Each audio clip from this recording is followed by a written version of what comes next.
Hello and welcome to Cinema Wellman. I'm your host, David, and today we're going to welcome Wes Anderson into both our Director's Corner and our Friends of Cinema Wellman Hall of Fame simultaneously. Today we'll be ranking all 11 of Wes Anderson's feature films, but you won't be getting Cinema Wellman's rankings alone. We found 6 other entities, IMDb, Forbes Magazine, Variety, Empire Magazine, EN World, and Rotten Tomatoes, that also ranked all of Anderson's films. And then we asked friend of both Cinema Wellman and Wes Anderson, Larry, for his rankings as well. So that's 8 different rankings to work with. After plugging in everyone's numbers, we calculated an overall ranking of the films, which is what you'll be getting in this episode. For each film, I'll let you know which evaluators had it ranked the highest and the lowest, which will also give you an idea of the range on the scale for each film. If we're going to be talking about the films of Wes Anderson, we're going to need to talk about the adjective twee, T-W-E-E, which has been used many times to describe his films. Twee, the adjective, means affectedly or extremely dainty, delicate, cute, or quaint. Example, the cutesy knickknacks in that shop are a bit twee for my taste. The word was originally intended to be complimentary, but it's now used as an insult. We tend to do that with words, now and again. When I think of Wes Anderson's twee, it's definitely used in a complimentary manner. So much so that I created the Wes Anderson Tweemometer. On the official Cinema Wellman Wes Anderson Tweemometer, we kept track of Anderson's director's trademarks, which we got courtesy of IMDb, and we took the same thing from them for our Hitchcock Director's Corner, and it's fantastic. I don't know how many directors they've done it with, but it's awesome. All the trademarks, along with Anderson's frequent flyer cast members during our rescreening of all 11 films. We rewatched all 11 films. The full Tweemometer can be found on our blog, which is always a companion piece to what you see on YouTube and or listen to on the Spotify, but oftentimes includes more statistical information, which would be the case this week. You can find our blog every week or every episode on your interwebs at cinemawellman.com. So here are Wes Anderson's director's trademarks. We have novel storytelling, overhead shots of hand-placed items, handwritten notes, pastel palettes, center-framed shots, tracking shots, the whip pan, maps, and the slow-motion ending. Now, the cast in all 11 of these films is absolutely amazing, so I'll try not to repeat that over and over again. I could say it for all 11 films. It's a definite strength in each and every film on this list. The Tweemometer also kept track of Anderson's favorite cast members and how many appear in each film. Names you'll need to be familiar with are Bill Murray, who was in 9 of Wes Anderson's 11 films, Jason Schwartzman, 7, Owen Wilson, 7, Adrian Brody, 5, Tilda Swinton, 5, Willem Dafoe, 5, Edward Norton, 5, and Angelica Houston, 5, although one of her credits was as mute poodle in Isle of Dogs, so she didn't have any lines, and since it was a stop-motion animation film, we don't see her either. In other words, Angelica Houston's not in Isle of Dogs. She did receive that credit because of her friendship with and numerous collaborations with Wes Anderson, which brings up an interesting point. There are filmmakers out there, Anderson among them, who seem to have a stable of actors that show up in their films over and over, many times for scale. And what that means is they don't get their regular salary. They get the minimum. They work for minimum wage scale, which is still a lot, in order to work with certain directors. The Coen brothers, Christopher Nolan come to mind as fitting in this category as well. And there's a reason for this. Those filmmakers are doing something very right on their productions to have so many top performers lining up to be in their movies. These are Oscar winners, Oscar nominated actors and actresses. It's amazing. Cate Blanchett once said she would, quote, play a pencil, end quote, in a Guillermo del Toro film just to work with him again. In an industry infamous for its poor treatment of people and its cutthroat mindset, it's always refreshing to hear about people who like each other and want to work with each other to create content for us to enjoy. Now, the word create is front and center in any Wes Anderson production because he is absolutely meticulous with his creations. Anderson's worlds seem to exist just on the fringes of reality. Now, with the exception of his stop-motion films, of course, and A Space Friend in Asteroid City, and some whimsical made-up sea creatures in The Life Aquatic with Steve Zissou, just about all of what you see in Anderson's films could exist in reality, albeit a pastel-colored reality with characters that aren't quite like anyone you've ever seen or met in real life. One of the things I love the most about his movies is how I know while watching that everything in each shot has been thought about and carefully placed there by Anderson and his art direction team. It reminds me of when I was teaching and I talked to my students about an author's word choice, and it was always The Black Cat with Edgar Allan Poe, and if you've read the story, you know the line. Eternity buries the axe in her brain. And we took entire class sessions discussing all the different verbs Poe could have used. He used buried. And I just love that. For many of the best artists, if it's there for a reason. And nothing you see in a Wes Anderson frame is accidental. I think it would be fun to have Anderson and his team do a home makeover show where they turn someone's house into something you'd see in one of his movies. We'll call it Twee House or something like that. Trademark that, Chet. All right, let's get to the rankings. Now remember that this ranking is an overall calculation. It's not just Cinema Wellman's views. All 8 professional and non-professional rankings of Anderson's feature films. I don't want to spoil too much about the specific events of each film. I'm not going to give too much of that away, since I think you should experience all of these films for yourself.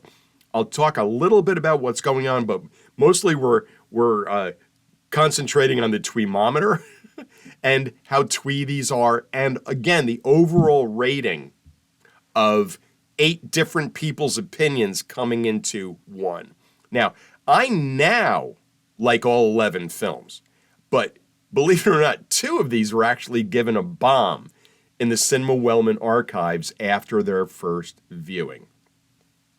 Subsequent viewings have resulted in those bombs being removed, but I can see why some people may shy away from Anderson's films. They shouldn't, but I could see why they would. Anderson's movies tend to be an acquired taste, but I found that many of those acquired taste things end up being pretty damn tasty. Along with the IMDb synopsis, I'll also provide you with each film's tweemometer total, which is the total number of director's trademarks, and I went through those before: the whip pan, the tracking shot, the novel storytelling, the hand place items, the handwritten notes, the maps, all that stuff. I added all those up again, and I added to that the number of frequent flyers appearing in the film. So that's the tweemometer reading. Okay. You'll also be informed of which critic had the film the highest on their list and which critic had it the lowest. So for what that's worth. All right, here we go. At number 11, and remember there are 11 Wes Anderson feature films, And at number 11 from 1996, it's Wes Anderson's first film, and it's Bottle Rocket. The Tweemometer reading is 8, which makes it number 11. So it's last on the Tweemometer. Critics High and Low Variety had it at 5, and 3 different critics had it at the very bottom. IMDb tells us 3 friends plan to pull off a simple robbery, and go on the run. There's really absolutely nothing wrong with Bottle Rocket. Unless you want to rank it as a Wes Anderson film, and since it's Wes Anderson's very first film, not even Wes Anderson knew what a Wes Anderson film was going to look like. So it pales in comparison to the rest of them, which is why it's number 11. But it's still a fun movie. But it's not quite a Wes Anderson film yet. But it certainly shows a lot of promise in so many areas of filmmaking that Wes Anderson later perfects. I love that Owen and Luke Wilson are friends in this movie, but not brothers. Next, at number 10, from 2007, Wes Anderson's 5th film, The Darjeeling Limited. Larry had this the highest at number 7, along with IMDb. The lowest, 3 different critics had it at 10th. IMDb. A year after their father's funeral, 3 brothers travel across India by train in an attempt to bond with each other. While I do enjoy Brody, Owen Wilson, and Schwartzman as brothers, this one dropped a bit for me upon the second viewing. It's almost like it's got too much going on at times. I absolutely love the cutaway shot of the train in a scene towards the end, and it shows Natalie Portman in her compartment, even though she's not in the rest of the movie, and I'll explain that later. Anderson's use of the cutaway set shots is absolutely brilliant. It always reminds me of when I saw the Diary of Anne Frank in Boston that had their sets built with that cutaway style and all, like 3 floors of them. It was amazing. And a 14-year-old Natalie Portman played Anne Frank in that production. One of my greatest entertainment experiences ever. Next, at number 9 on our Wes Anderson list from 2021, it is The French Dispatch. This is Anderson's 10th film. The Tweemometer has it at number 1 with a total of 17. So this is, according to the Tweemometer, the most twee of Wes Anderson's films. Critics High and Low, Ian World had it at number 2, and Larry had it dead last at number 11. IMDb. A love letter to journalists set in an outpost of an American newspaper in a fictional 20th century French city that brings life to a collection of stories published in the French Dispatch magazine. I love the way Anderson goes back and forth between color and black and white in this movie. It kind of allows him to create 2 different worlds within the same film. And there are more cutaway sets. That could definitely be added to the list of director's trademarks. And next time I do a full Wes Anderson film festival, and I'll let you know in case you'd like to attend, I will definitely be keeping track of that. This one also features an entire sequence in animation. I've always thought it was odd that Larry is a journalist and worked for several newspapers, and he has this at the bottom. Too absurd and unrealistic a portrayal of journalism? Or too close a portrayal of journalism? Like Network. Next is the Wes Anderson film I like more every time I watch it. It's from 2004. It's number 8 on our list today. It's Why I'm Dressed Like This. It's Wes Anderson's 4th film. It's The Life Aquatic with Steve Zissou. Tweemometer has a total of 12, which ties it for number 4. Critics High and Low. Larry loves this. He had it at number 3. And Forbes and Rotten Tomatoes have it at number 11. IMDb. With a plan to exact revenge on a legendary shark that killed his partner, oceanographer Steve Zissou, played by Bill Murray, rallies a crew that includes his estranged wife, a a journalist, and a man who may or may not be his son. And as I mentioned, this one has grown on me, and I'm not exactly sure why. Could it be that Zissou is a stoner? Could it be that I'm in love with Cate Blanchett? Could it be the delightfully whimsical, mythical sea creatures? Could it be So George's David Bowie cover songs in Portuguese? Could it be the ending inspired by Buckaroo Banzai? Yes. There are 11 people in the submersible at the end as they're looking for the shark when someone asks, are we safe in here? Zissou's answer is, oh, I doubt it. I just love that. Now, Murray Zissou rubbed me the wrong way the first time I saw this. But he gets extremely human at the end, which redeemed him to me. That doesn't always work with me, but it kind of did with this one. And we get a Wes Anderson action sequence, which is exactly what you'd expect it to look like. Next, at number 7 on our list today, is from 2018, Wes Anderson's 9th film and his 2nd stop-motion film, and it's Isle of Dogs. The Tweemometer totals 11, which ties it for number 7. Critics high and low. Variety has it at 3, along with IMDb, and Empire has it at number 10. IMDb tells us, set in Japan, Isle of Dogs follows a boy's odyssey in search of his lost dog. The second, as I mentioned, and more serious of Anderson's stop-motion films, Isle of Dogs, pays tribute to Japanese director Akira Kurosawa, and there's even some Godzilla nods to be seen. So, you can't argue with any of that. Next at number 6, the most recent from 2023, Wes Anderson's 11th feature film, Asteroid City. The Tweemometer says 11, which ties it for number 7. Critics high and low, highest 4, Ian World and Cinema Wellman. And the lowest 9, according to IMDb, who also tells us, a grieving father travels with his tech-obsessed family to small, rural Asteroid City to compete in a junior stargazing event, only to have his worldview disrupted forever. The alien in this film is so Wes Anderson. The alien in this movie is tattoo-worthy. That's all I'm going to say. It's a good film. They're all good. They're all good. Now, the next 2 films are the films that were initially rated as a bomb, but have earned a bomb defusal with subsequent viewings. And it has been known to happen. So next at number 5, from 1998, Wes Anderson's 2nd film, and it's Rushmore.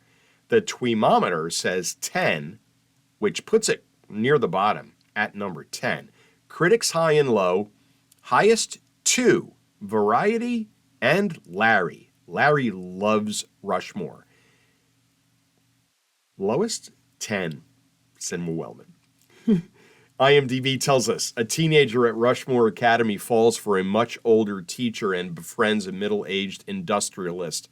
Later, he finds out that his love interest and his friend are having an affair, which prompts him to begin a vendetta. And now, there are parts of Rushmore that I love, including the fact that the school play that Max produces is Serpico. But I guess I'm just too uncomfortable with the Bill Murray character and his relationship with Max in this. I enjoy the way the story is told, and I'm a Schwartzman fan, but not this character. Don't know if it has anything to do with being a teacher and that's involved. Just don't know. Again, it's a good film. You should see it. I just had it towards the bottom. Next, at number 4, from 2001, Wes Anderson's 3rd film, The Royal Tenenbaums. The Tweemometer reads a total score of 11, which is tied for number 7. Critics high and low. Empire, number 1. Cinema Wellman, number 11. So this is my lowest. IMDb, The eccentric members of a dysfunctional family reluctantly gather under the same roof for various reasons. And I think I figured out why I have this ranked at the bottom. And I'm alone in that basement ranking among those 8 critics. The Royal Tenenbaums is just too serious for me. I know it's a comedy, but it's just too bleak. And I want my twee, Wes. I want my twee. Now, there are bad fathers galore in Wes Anderson's films. Just about all of them, really. And I've read that Royal Tenenbaum was the film dad that Wes's real dad hoped wasn't based on him. Now, I've had a great father, and I've done my best to be a great father to my girls. And I can proudly say that all of my friends who have children are really awesome fathers. So that's all good. And because of this, it hurts me in movies and in real life when I see and hear about bad fathers. There's some royal redemption at the end, but it's still just not enough for me, although Gene Hackman is tremendous. Next, number 3 on our list from 2012, it's Moonrise Kingdom. Wes Anderson's 7th film. The Tweemometer that I created has it with a total score of 12, which ties it for number 4. Critics high and low. Rotten Tomatoes has it number 1, as does Cinema Wellman. This is my favorite Wes Anderson film.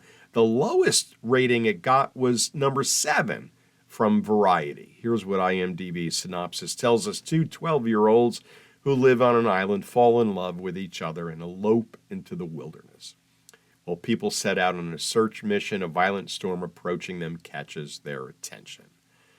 I asked for twee, and even though Moonrise Kingdom ranks tied for 4th on the twee scale that I myself created, I think it's the most twee of all Anderson's films.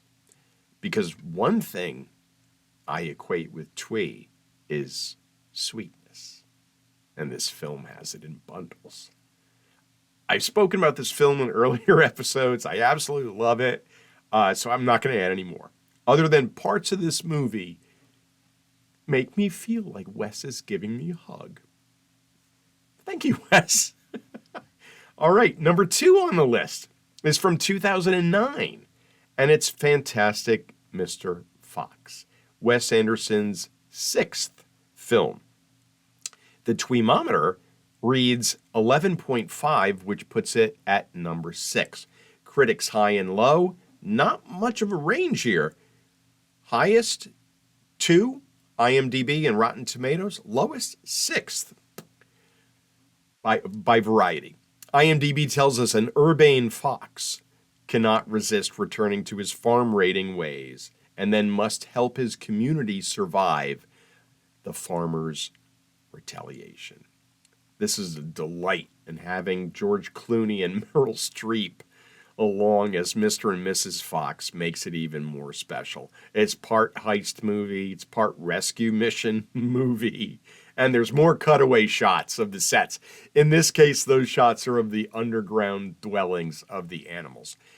If you don't know much about making stop-motion animated films, do yourself a favor and Google that. It's an unbelievably painstaking and time-consuming process, and Wes Anderson has mastered it. And I'll be talking about it next week when I talk to you about films that I made, and not even close, but I know how difficult it is. And here we go. We got one film left. It's from 2014. It's Wes Anderson's 8th movie. It ranks number 1 on our list. It's the Grand Budapest Hotel. The Tweemometer reads a total of 15, which puts it at a solid number 2. Critics high and low. Who had it at number 1? Variety, IMDb, Forbes, EN World, and Larry. The lowest it scored was 3, which is Rotten Tomatoes. IMDb tells us A writer encounters the owner of an aging high-class hotel who tells him of his early years serving as a lobby boy in the hotel's glorious years under an exceptional concierge. Not going to add anything other than the fact that 5 of our evaluators had the Grand Budapest Hotel in the number 1 spot, while the lowest had it at 3. It may have the second highest Tweemometer reading, but it's a pretty solid number 1 choice. That's the best of Wes Anderson's 11 feature films to date, at least according to those 8 critics. Well, that is a wrap for our Wes Anderson Love Fest. If you're already a fan, we hope you enjoyed our visit to his world. And if you haven't seen any of these films yet, hopefully you will give them a chance soon. If you'd like a small sample, check out some of Wes Anderson's short films, and a couple of them are actually commercials. Available on YouTube: Castello Cavalcanti, Prada Candy, Come Together, a fashion picture in motion, and Hotel Chevalier, which is dubbed as Part 1 of the Darjeeling Limited, and explains why Natalie Portman is briefly in a closing scene of Darjeeling and nowhere else in that film. Shorts available on Netflix, and again, those other ones were all on YouTube, and these are available on Netflix. Oscar winner, The Wonderful Story of Henry Sugar with Benedict Cumberbatch, Poison, and The Rat Catcher. So if you're on the fence about Wes Anderson's films, any and all of those shorts would be a most excellent place to start. We hope you'll join us again next week, as I mentioned, when we take a look at Cinema Wellman Originals. A look into the extremely brief filmmaking career of yours truly. Until then, take care.